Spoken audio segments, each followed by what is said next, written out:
야, 구글 웨이모가 한국에 들어온다고 테슬라도 FSD를 배포하고 계속해서 업그레이드하고 있는데 이렇게 되면 현대차랑 엔비디아는 어떻게 되는 거지? 안녕하세요, 안피디입니다. 굉장히 흥미로운 기사가 하나 나왔죠. 구글이 고정밀 지도를 조건부로 쓸 수 있게 되면서 웨이모를 한국에 진출시킨다, 이런 보도인 것 같습니다. 현대차 그룹이 엔비디아랑 원팀 협업을 발표한 지 일주일도 안 돼서 이런 소식이 나왔는데 이렇게 되면 우리나라도 이렇게 생긴 택시를 많이 볼 수 있게 된다는 거잖아요. 그런데 현대차 그룹이 그 사이에 중요한 발표를 또 했습니다. 이게 진짜 하루가 멀다 하고 새로운 소식이 나오고 있고 그만큼 지금 자율주행차 시장이 치열하게 굴러가고 있다는 걸 보여주는 것 같은데요. 오늘은 그래서 구글 웨이모가 진짜로 한국에 진출하는 게 맞는 건지, 만약 이 보도가 사실이라면 앞으로 어떤 일이 생기게 되고 현대차와 엔비디아의 협업은 경쟁력을 갖출 수 있는 건지, 이런 얘기들을 해보려 합니다.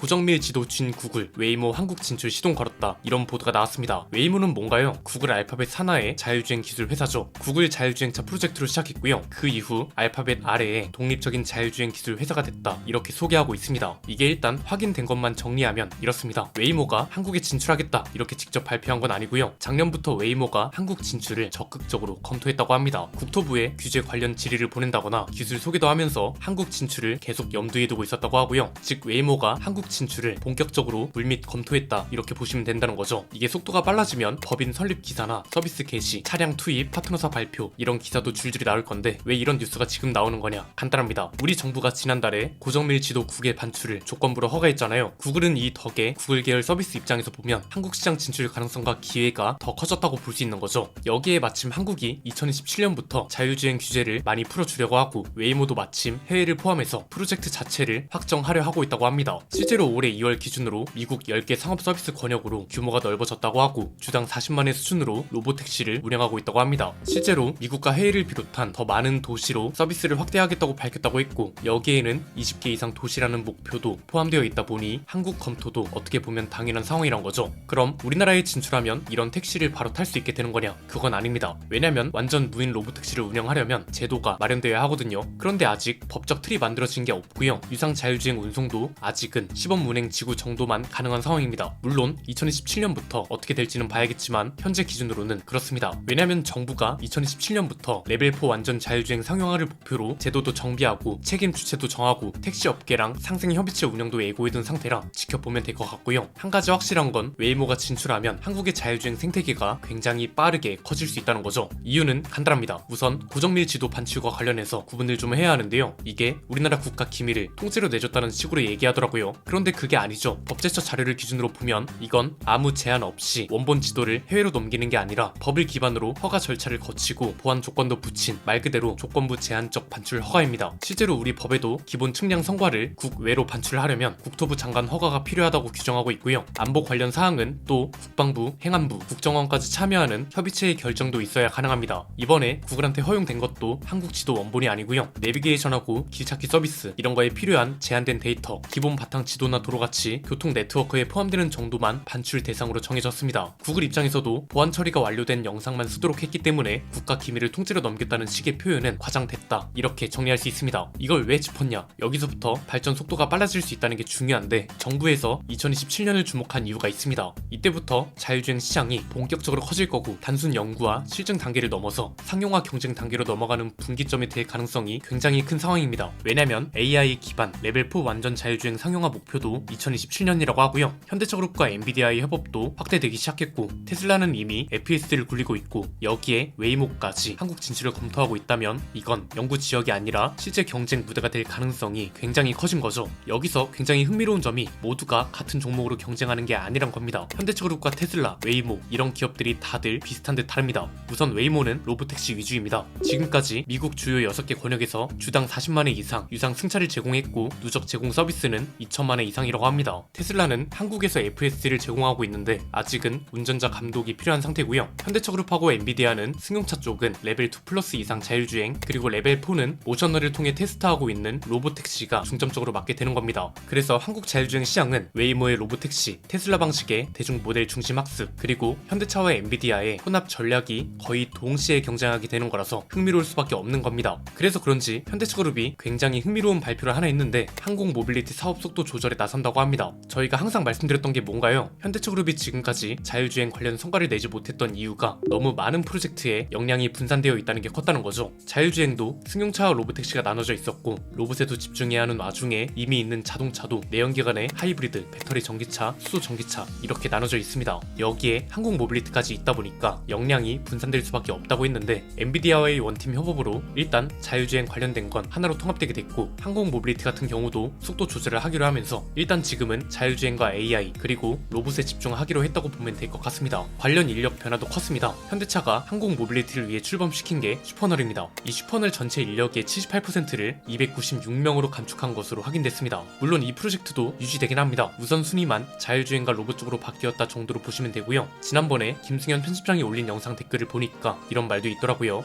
아니 테슬라는 10년 이상 데이터를 쌓았는데 이걸 어떻게 따라잡겠다는 거야? 이런 거요. 이 댓글이 잘못됐다는 게 아니라 이런 궁금증을 가질 수밖에 없고 저도 이게 궁금해서 찾아봤거든요. 보니까 방법이 아예 없는 건 아니더라고요. 크게 세 가지인데요. 첫 번째는 현대차그룹은 GPU를 기반으로 자율주행 데이터를 쌓고 학습도 한다는 거. 여기에 차이가 좀 있습니다. 뭐 테슬라 10년 도로 데이터는 하루면 끝난다 이런 보도도 있던데 이건 좀 과장된 측면이 있어 보이고요. 테슬라 FSD랑 엔비디아의 알파마요를 비교해보면 센서 종류도 다르지만 주행 학습 방식도 다릅니다. 테슬라랑 웨이모는 도로 주행을 통해서 학습을 하는 거고요. 엔비디아 알파마요는 가상 공간으로 주행 학습을 한다는 거죠. 물론 어떤 게 더 낫다고 판단하기는 이르죠. 그런데 일단 엔비디아 설명과 계획, 방식은 이렇다는 거고 벤츠랑 올해 말에 미국 전역 상용화를 목표로 하고 있다고 합니다. 내년 초에는 우버랑 로스앤젤레스와 샌프란시스코에서 레벨 4 로보택시 서비스를 개시할 거라고 하고요. 이게 현대차가 활용하는 하이페리온하고도 관련이 있는 내용이겠죠. 두 번째는 현대차랑 엔비디아는 실제 도로 주행 데이터도 쌓긴 할 거잖아요. 이게 택시나 운송 차량도 데이터를 수집한다는 점도 살짝 다른 부분인 거죠. 일반 승용차 한 대가 데이터를 쌓는 것보단 택시 한 대, 택배차 한 대가 쌓는 데이터가 더 많을 거고 속도도 더 빠를 거잖아요. 실제로 통계 자료를 하나 보면 서울 기준으로 1일 주행 거리가 법인 택시는 평균 261km가 넘고요. 개인 택시도 230km를 넘는다고 합니다. 반면 전체 자동차의 한 대당 하루 평균 주행 거리는 36km에 불과했습니다. 세 번째는 테슬라도 데이터 수집량이 10년 동안 일정했던 게 아니란 것도 중요합니다. 이건 무슨 말이냐? 10년 전에 데이터를 쌓기 시작한 거랑 지금 데이터를 쌓기 시작하는 건 기술도 많이 달랐을 거란 겁니다.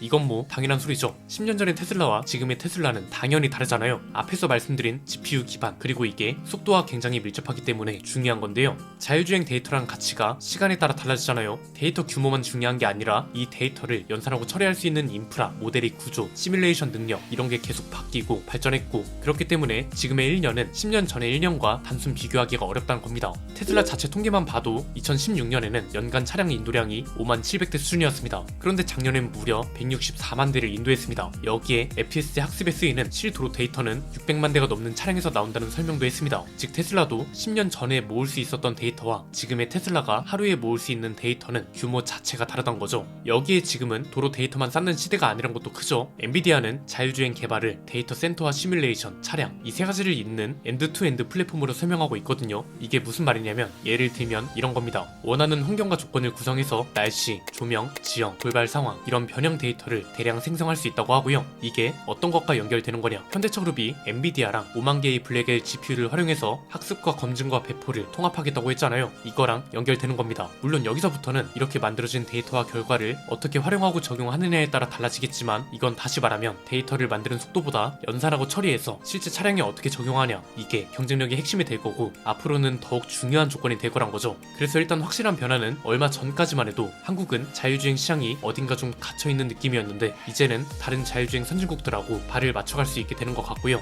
여기에 테슬라나 웨이모 같이 이미 쟁쟁한 기업들 그리고 현대차그룹과 엔비디아처럼 원팀 협업을 확정지은 기업들까지 경쟁한다고 하니 흥미롭게 지켜볼 수 있지 않을까 싶네요. 여러분 생각은 어떠신가요? 댓글로 자유롭게 의견 나눠주시면 감사드리겠습니다. 오늘 내용은 여기까지입니다. 내용이 유익하셨다면 구독과 좋아요 알림 설정 부탁드립니다. 지금까지 저는 안PD였습니다. 감사합니다.